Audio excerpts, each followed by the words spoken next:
సింహాద్రప్పన్న.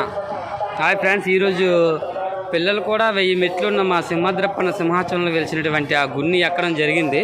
వాళ్ళు అటు నుంచి దిగిపోయిన తర్వాత ఒక ప్లేస్లో కూర్చున్నారు. వాళ్ళ బాధను మనం చూద్దాం. చూడండి, ఫస్ట్ అబ్బాయి పేరు తప్పిడిగుళ్ళు.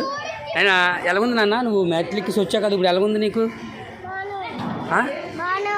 నీ కాళ్ళు నొప్పి కంటే ఏమైనా చేస్తున్నాయా?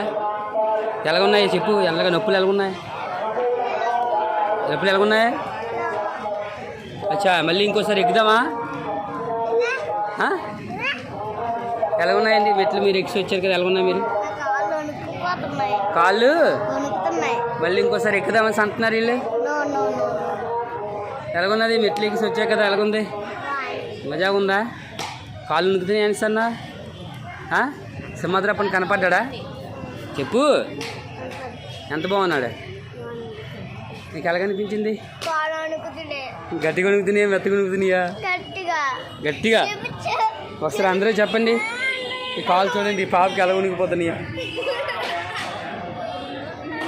అందరూ ఒకసారి చెప్పండి, గోవిందా గోవిందా.